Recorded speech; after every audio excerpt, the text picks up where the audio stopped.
Halo, kami dari kelompok Abimayu ingin menyampaikan tentang apa itu disinformasi. Saya Renaldi Lukito. Perkenalkan, nama saya Devletrik Hendarto. Nama saya Kalaya Masari Arane. Halo, perkenalkan nama saya Steven Nathan Satya. Perkenalkan, nama saya Kamila Syifa Alifah. Saya akan menjelaskan latar belakang dari proposal ini. Pada era digital ini, internet merupakan salah satu alat untuk menjalankan suatu kegiatan di media sosial. Internet digunakan untuk kegiatan sehari-hari seperti menonton, mencari sumber berita, menghubungi keluarga, dan berinteraksi.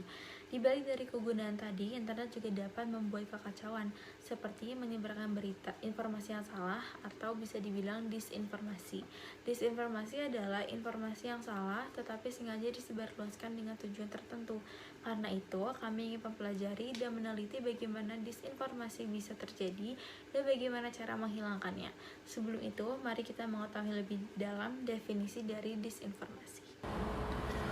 Pada video kali ini, saya ingin menjelaskan pengertian tentang apa itu disinformasi dan menjelaskan disinformasi yang sering terjadi pada sosial media. Jadi pertama-tama saya ingin menjelaskan pengertian disinformasi. Disinformasi berdasarkan Kamus Besar Bahasa Indonesia itu kata dis yang berarti tidak dan kata informasi. Dari kedua kata tersebut dapat disimpulkan bahwa disinformasi adalah sebuah berita yang berisikan berita palsu. Terdapat teori yang menjelaskan mengenai disinformasi, yaitu dikemukakan oleh Ireton dan Posetti, bahwa disinformasi adalah informasi yang salah dan orang yang menyebarkannya mengetahui bahwa itu salah, di mana dilakukan dengan sengaja. Selanjutnya, disinformasi sering terjadi pada media sosial dan media massa. Contoh di media massa seperti koran, televisi, dan radio. Sedangkan di media sosial seperti WhatsApp, Line, dan media sosial lainnya. Disinformasi yang terjadi pada media sosial menurut Dennis McQuell itu terdiri dari faktor-faktor tertentu, seperti waktu, tempat, kekuatan, realitas sosial, arti, penyebab, mediasi, identitas, pembedaan kultur, dan pemerintahan. Hal ini sangat berpengaruh pada suatu pemerintahan mengenai apakah pemerintah dapat diharapkan untuk mengeluarkan kebijakan yang sifatnya mencegah atau memperbaiki, atau bagaimana media itu sendiri dapat bertanggung jawab. Sedangkan menurut Ireton Posetti, disinformasi biasanya terjadi pada aplikasi media sosial, di mana sering sekali terjadi itu isu penyebaran disinformasi dari suatu informasi yang didapat dan hal tersebut disalahgunakan.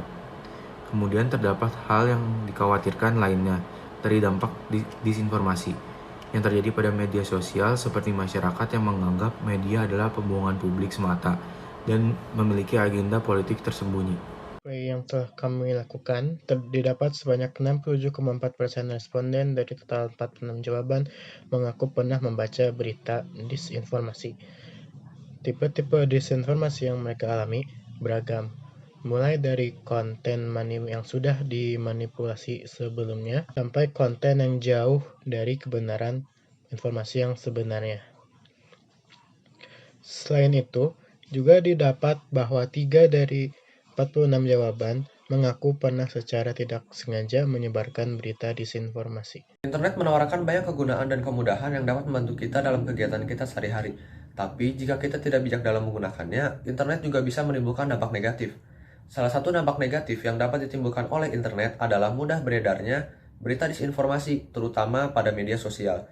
Berdasarkan survei dan pengamatan yang telah kami lakukan, dari total 47 orang responden, terdapat 67,4% orang yang pernah menerima berita disinformasi.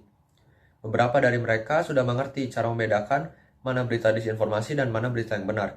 Tapi masih terdapat juga beberapa orang yang belum mengerti cara membedakan antara berita disinformasi dan berita yang benar.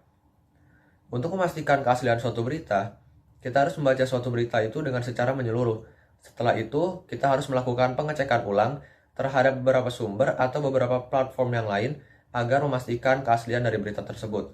Berikutnya, kita juga harus membaca berita dari sumber-sumber yang sudah terpercaya agar meminimalisir beredarnya berita disinformasi, terutama pada media sosial. Mulai saat ini, kita harus lebih berhati-hati dalam menanggapi dan menyebarkan suatu berita, agar berita disinformasi pada internet dan terutama pada media sosial bisa berkurang. Untuk meringkas hasil penelitian kami akan merepresentasikan sebuah animasi.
Sekian dari kelompok kami.